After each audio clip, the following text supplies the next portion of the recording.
नमस्कार, मैं विश्वास राय स्वागत करता हूं आपका टारगेट विद विश्वास राय चैनल में। आज हमने जो टॉपिक चुना है वो भारतीय इतिहास के, आधुनिक भारत के इतिहास की एक घटना है, रॉलेट एक्ट। यानी रॉलेट एक्ट पे आज हम बात करने वाले हैं, जिसे आप अंधा कानून, न वकील न दलील की संज्ञा देते हैं। ये क्यों आया, ये कब आया, इसका परिणाम क्या हुआ, और यदि आज हम इसे भारतीय इतिहास में स्थान देते हैं तो उसका मुख्य कारण क्या था कि हम इसे भारतीय इतिहास में संभाल कर इस डेट को देखते हैं और एक त्रासदी के रूप में भारतवासी आज भी उसे कहीं ना कहीं एक उद्गार के रूप में व्यक्त करते हैं। उसका नाम जो आप देखेंगे, the anarchical and revolutionary crime act 1919, यानी इसी एक्ट को ही लोगों ने रॉलेट एक्ट नाम दिया। यानी रॉलेट एक्ट क्या है, तो रॉलेट एक्ट जो था वो the anarchical and revolutionary crime act 1919 1917 में सिडनी रॉलेट की अध्यक्षता में एक समिति का गठन किया गया था। वो समिति केवल इसीलिए आई थी कि क्रांतिकारियों को किस तरीके से क्रांतिकारी घटनाओं को, क्रांतिकारियों का दमन किया जाए। वो 14 से 1919 ये प्रथम विश्व युद्ध चल रहा था।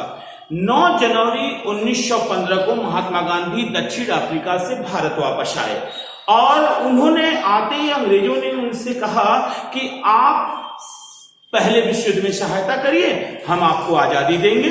एक तरीके का एक ऊपर से छलावा मात्र था और इसीलिए महात्मा गांधी ने भारतीयों को अंग्रेजी सेना में भर्ती होने के लिए आग्रह किया और इसीलिए महात्मा गांधी को हम एजेंट के रूप में, यानी भर्ती करने वाले एजेंट की संज्ञा प्रदान करते हैं।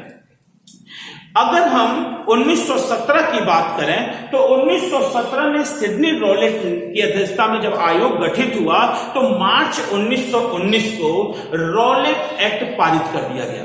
यानी जो रॉलेट एक्ट था वह मार्च 1919 को पारित हुआ।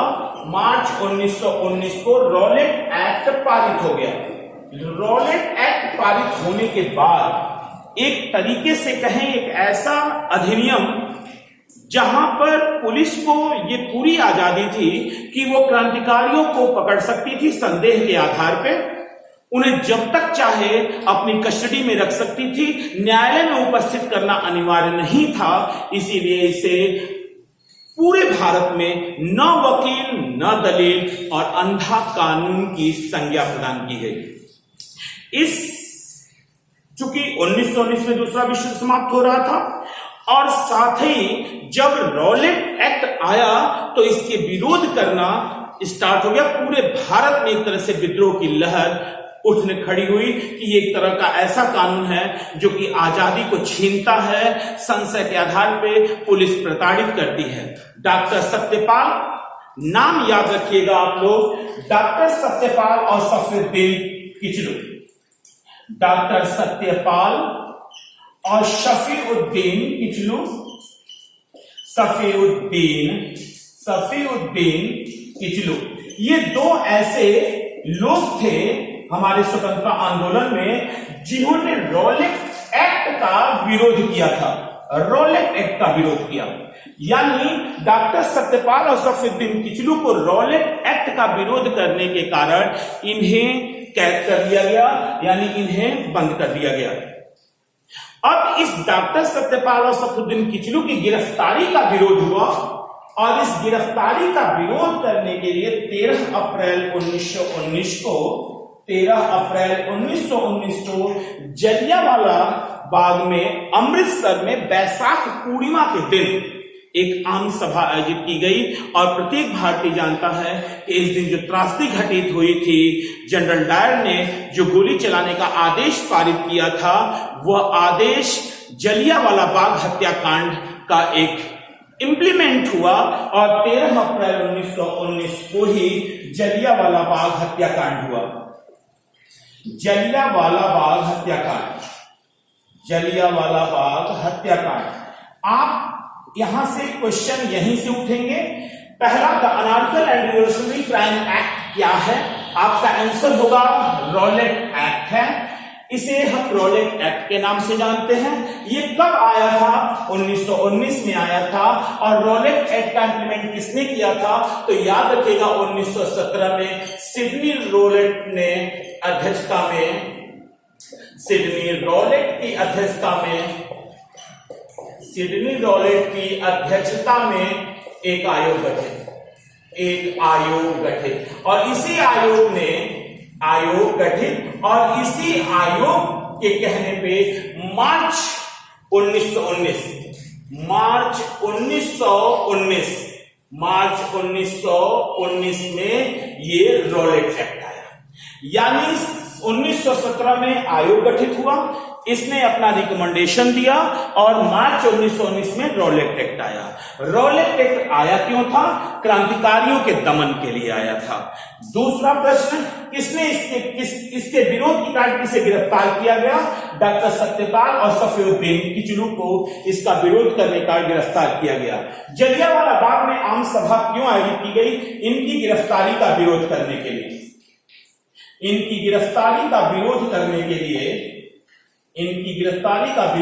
के लिए, 13 अप्रैल 1919 जलियांवाला बाग हत्याकांड हुआ, जहां जनरल डायर ने गोली चलवाई। अब दो प्रश्न बनते हैं कि जलियांवाला बाग हत्याकांड की जांच के लिए एक आयोग आया। उस आयोग का नाम था हंटर आयोग था। उसने जनरल डायर को निर्दोष घोषित कर दिया। तब हमारे महात्मा गांधी ने इसे सरकारी लीपापोती की संज्ञा प्रदान की। यानी इन्होंने कहा कि ये जो जनरल हंटर आयोग की जो रिपोर्ट आई हुई है वो एक तरह से सरकारी लीपापोती ही है जो सरकार छिपा रही है।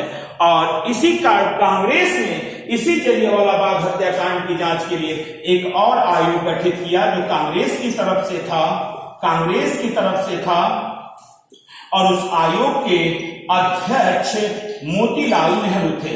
उस आयोग के अध्यक्ष बने मोतीलाल नेहरू।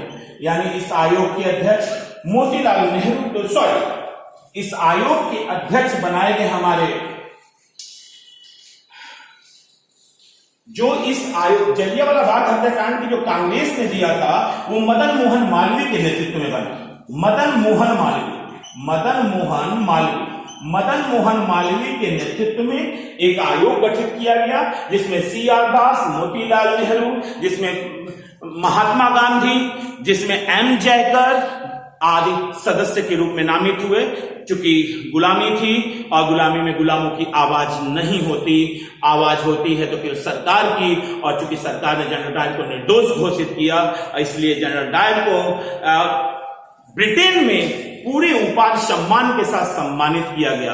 और आपको पता होगा कि अभी कुछ ही दिन पहले जब वहां के प्रधानमंत्री आए तो उन्होंने इसे स्वीकार किया कि ये अंग्रेजों की बहुत बड़ी, अंग्रेजी सरकार की एक भूल थी, जलियांवाला बाग हत्याकांड।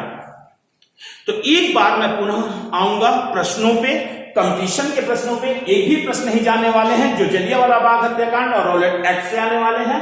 रॉलेट एक्ट नाम क्यों पड़ा? सिडनी रॉलेट की अध्यक्षता में 1917 में एक आयोग गठित, इसने मार्च 1919 में एक रिकमेंडेशन की, जो रिकमेंडेशन थी the anarchical and revolutionary crime act 1919, जिसे नाम दिया गया रॉलेट एक्ट। डॉक्टर सत्यपाल और सफीउद्दीन किचलू ने इसका विरोध किया, जिसके कारण इनको गिरफ्तार किया गया। और इनकी गिरफ्तारी का विरोध करने के लिए 13 अप्रैल 1919 को जलियांवाला बाग में एक आम सभा अमृतसर में वैशाख पूर्णिमा के दिन आयोजित की गई। और यही आयोग जलियांवाला बाग हत्याकांड यहां हुआ, जनरल डायर के आदेश पर गोली चली, मासूमों का कत्ल किया गया। इसी घटना को हम जलियांवाला बाग हत्याकांड कहते हैं। दो आयोग गठित किए गए। अंग्रेजों की तरफ से जो आयोग था उस हंटर आयोग नाम दिया गया, और जो कांग्रेस की तरफ से एक आयोग गठित किया गया जिसके अध्यक्ष थे मदन मोहन मालवीय। यानी दो आयोग थे। और रॉलेट एक्ट लाने का कारण क्या था? लाने का कारण केवल एक था कि क्रांतिकारियों का दमन। क्रांतिकारियों का दमन, यानी क्रांतिकारियों का दमन किया जाए, रॉलेट का मूल उद्देश्य था। इसे अंधा कानून या न वकील न दलील की संज्ञा दी जाती है। तो आज का टॉपिक बहुत छोटा था, एक घटनाक्रम पूरा हुआ। इसी तरह इतिहास के पन्नों में हम जाएंगे।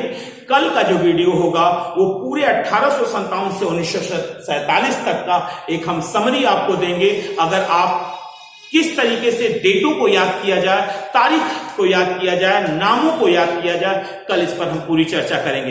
ये video super TET, SSC GD, SSC, UPSI, UPP सबके लिए बहुत ही महत्वपूर्ण है। अतः इस चैनल को सब्सक्राइब कीजिए, लगातार वीडियो आप तक पहुंचेंगे। बहुत बहुत धन्यवाद।